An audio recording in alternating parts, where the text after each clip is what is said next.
this is part 2 of how I got scammed into having a service dog that needs a service dog. So after all that happened and I came back to Florida, I went through a lot of life transitions. I will talk about those in other videos and the memories that came back and things I realized about my PTSD and the actual root causes of them. It was very stressful for me.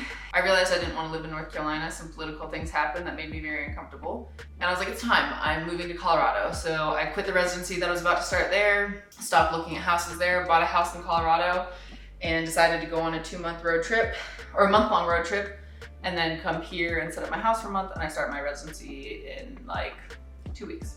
I decided to do all that, but I still had her with me, and I didn't know what to do because I was gonna be traveling for like 3 days here to close on my house, and then a day to Arizona, and I'd be staying there, and she wouldn't stay in her little crate, so I'd have to take her big crate and fit everything into my car and pull it all out to pull this crate out, which was not fun. I was like, I can do it, but this is gonna be a lot, but I was like, we'll figure it out. The girl in Florida introduced me to a bunch of trainers online. I had followed them, hadn't really talked to them, but one of them was looking for a jiu-jitsu gym. I trained at Charlotte Jiu-Jitsu when I was there in Charlotte, and I was like, yeah, it's a great gym, check it out. He did, he really liked it, and he's like, we should roll sometime. And I was like, yeah, and about that, like, I have a, domestic terrorist in my house, can you help me? And so we talked dogs a little bit. We went and rolled, and then he came and evaluated her, and we talked about the crate thing. And he gave me some tips on that, and within a week, I had her staying in the crate overnight without throwing it around my whole apartment. And I was like, all right, maybe there's hope for me to train her. So he gave me some tips, and I kind of went and ran with them. She started acting a lot better on the leash. I started using a slip lead instead of the prong collar. Still didn't want to use the e-collar, because like, originally, Top Tier told me that I would have to have an e-collar and a prong collar on her at all times. I was like, how is that a trained dog, number one? And how is that a service dog? I was like, that just doesn't feel right to me. Road tripped with me all across the country. She did pretty good. We were in the car most of the time, and she handles the car very well. She'll just sit in her crate and not make a peep. In the Airbnbs I was at, she handled herself pretty well. I did a lot of hand feeding, and she was just with me all the time. I always had her on a leash. She was always with me. I didn't have any of the responsibilities at that time, so I was just focused on her and like reading my books and going hiking. So it worked out well. We closed on the house, went down to Arizona. There were some state parks I couldn't take her to, so I had her in her black crate in the Airbnbs, and she handled that fine. But again, I was with her all day, every day. Like, I just had eyes on her all the time, which was much different than when I was in nursing school. So like, I thought she was doing a lot better, and she was like, we were really bonding. I've fallen in love with her. I really do love her. But then again, like, I didn't feel comfortable like taking her out in public. Oh, I didn't even mention this before. When I got back from Florida, I got her fixed. I got all her vaccines. I got her heartworm, and like, I got everything done for her because they didn't give me any record. So I had all that done before I traveled and before I took her out anywhere, just like, for the record. She's fine, she's healthy, she will be baby free her whole life, lucky you.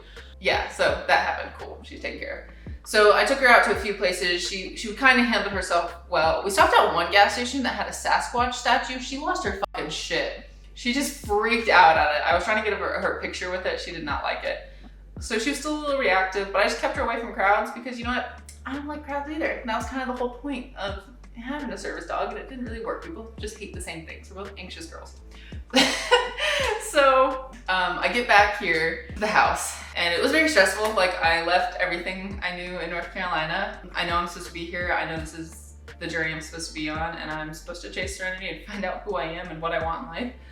But I couldn't keep my therapist because I'm out of state. I left the equine therapy because I had 2 therapists. And my jujitsu's gym was gone. I've completely changed my training style because my body just wasn't handling it, so that outlet was gone. And then I had a house that has a bunch of renovations that need to be done that I was trying to get done before I start work at the end of the month. So it was a lot of stress, a lot going on. And the movers were here like a week late. So I was just like sleeping on the floor. She was here with me. She would sleep by me at night. I started like scraping the ceilings and doing work. I had my focus on other things that I needed to be. And because I wasn't on her all the time, she really started acting up again and getting a little, like, not bitey, but like lunging at me, running from me, not listening. She peed on the floor a few times, and that caused some problems because she'd never done that. And I was like, you didn't do that at a single Airbnb, and of course you do it in my house. So it was getting stressful where I was like, all right, I have a lot going on, and I realized I still don't know how to train this dog any more than like walk next to me on a pinch collar. Because if I just put her on a normal collar, like a flat collar, she'll still pull. I was having a bad day. I realized that my summer depression had gone away, and I gotten some relief from that, but my PTSD symptoms that caused me to have severe depression in the winter, anniversary event kind of stuff, started popping up. And I just wasn't really doing good mentally. I went out to go to Lowe's and I put her in her crate by the front door, I was gone for 3 hours. I come in, her crate's gone.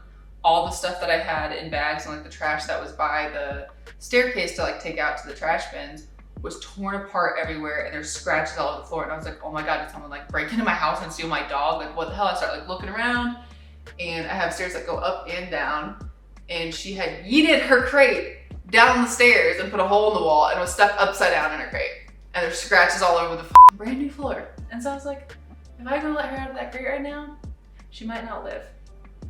So I cooled off, went and checked. Like she was in a rough and tough, she couldn't hurt herself. Went and checked on her. She was fine and dandy and happy to see me, but I was not happy to see her. I put her in her other crate, and I want you to Google what a rough and tough crate is. And it's like this thick plastic grid door that's like maybe a little bit less than half an inch thick plastic. She had eaten trash bags and cardboard through that. And like her teeth had gotten all bloodied up. Like she is, when she sees a trash bag, that's all she wants. And she will get it. That was really demoralizing. I was gone for 3 hours. I was like, I'm gonna go home and walk my dog and just like try to de-stress from today. And I ended up having to like clean the house, and she like popped I had a bunch of stuff that I was gonna renovate with, and she had eaten one of the silicone tubing thing and popped the back end out of it. And it had like leaked all over the floor where she had scratched it with the, oh wait, no, that was a different day. That I had cleaned up. And then not even like 3 days later, I had put her in her wire crate, because I was like, she didn't used to throw that crate around. I don't know why it's suddenly an issue now when I thought we worked through that, but I was like, all right, I just won't put her in that one. I put her in her wire crate. I went out to like Home Depot, because homeowner life. I was gone for 3 hours. 3 hours again. I come into my house and it is trashed. I had like a shop vac and a bunch of bags of materials for upstairs, and some light fixtures that were like in Amazon boxes by the front door that I was gonna take up when I got home. Well, she had somehow bent her crate, like she had undone the bottom little latch and bent through her crate and got out of her crate and tore apart the house. I'm gonna see if I can put a video in, but like just styrofoam everywhere, trash bags ripped apart, paper towel that I had here like by my bed because my nose just bleeds every morning, thank you Colorado, just like torn apart the house. And that's when she had bitten the silicone thing, and so the silicone had leaked where she had like scratched the floor like 3 days earlier. And I was just like, I can't do it. I was like, I can't do this anymore.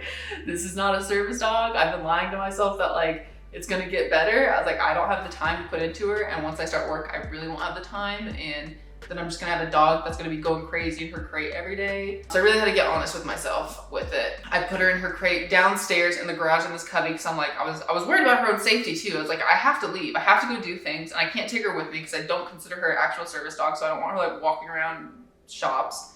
Even though people in Colorado will like just do that with their regular dogs, so that's weird. But I would like come open the garage door, and she would like have her crate thrown to the middle of the garage. She would she rams the front of the door and spins to roll it sideways and just throws her crate around. And so it's like, she's gonna hurt herself. She's already starting to get like rips on her skin by her claws. And I was just like, this isn't good for me, and it's not good for her. And if I'm truly honest with myself, she's not a service dog. She hasn't helped relieve any of my symptoms of my disability, and she's caused more stress to me, which spiked my disability. Because after that day, when she had torn the house apart, I cleaned it all up, and then I was like, I just need to go for a walk. And it sent me, and I started walking, and I didn't have her with me, and I didn't have any weapons with me because I'd been walking with her. I went to a flashback of the time I got roofied, and I faced it instead of trying to like distract myself. I was like, whatever it is, like whatever I need to know. And I sadly got some memories back from that, so that really sucked. But I was like, all right, she's triggering more things in me than helping.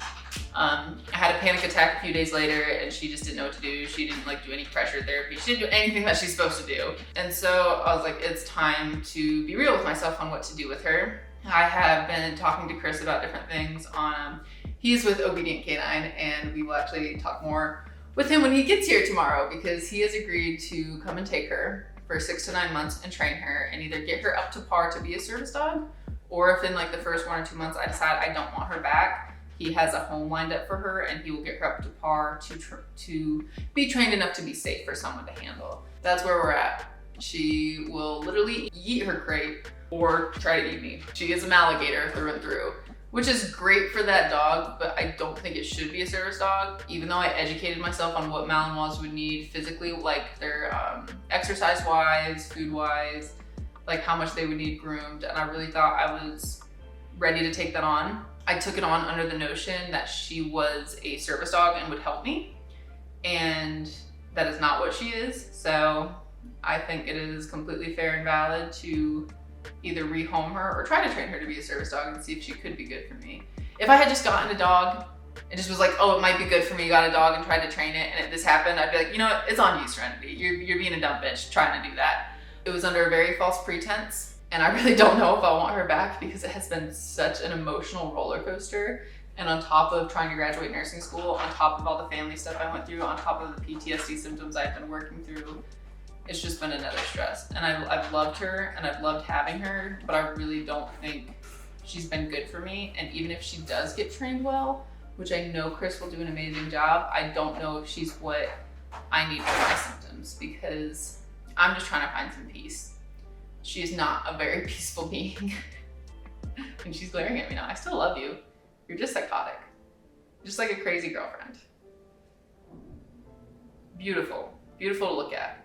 Terrible to deal with. That's probably misogynistic, but I still have problems. So he's gonna be here Monday, and then he will take her back and to Charlotte actually and train her, and I will go be visiting every other month or so, or back and forth, and seeing if we can work this out for her to be a service dog for me.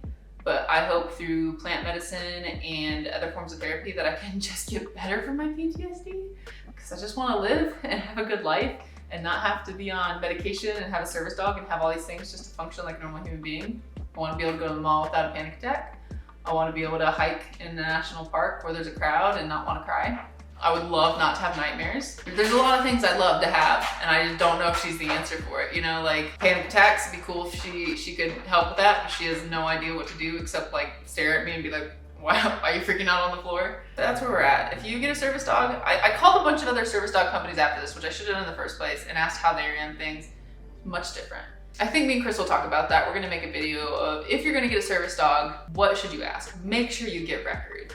Make sure that they're like having you come out for a couple weeks and train with the dog that's fully trained. The dog should be through 2 years of training before it's even placed with you. The dog should be in a bunch of different environments as well. Because she came from Madison, Florida, which is a cute little podunk town in the yeehaw of Florida. And I lived in Charlotte, North Carolina, where there was more people living in my apartment complex than in the town she was from. So there was no way that they had customized her to the crowd that she would be around, and it was very evident. So make sure you get a service dog that actually can provide you services and is well trained, and has vaccines, has records, and fits with you. That's how I got scammed. And I'm kind of ashamed of it. Maybe I shouldn't be. It was dumb of me. I had a lot of hope. But the biggest takeaway I want from this is that if I didn't have the alternative forms of medicine to help me get through that winter, I think she really would have been the end of me. I felt so guilty, and I felt like I failed so much and let this animal down. And I don't want another veteran to go through that. I don't know how to shut down Top Tier Canine. I don't know how to shut down Forgotten Coast Canine. I'm sure there's some people they really help. So, you know, everyone's experience is different, but I really don't think they're running things well. So if you do want a service dog, I do not recommend going through them. I really hope that they change their training and their facility to not neglect dogs and actually help veterans, because this was very stressful. It did not help me out, and it caused me a lot of problems, and that's really sad. The veteran community should take care of each other a little bit better than that.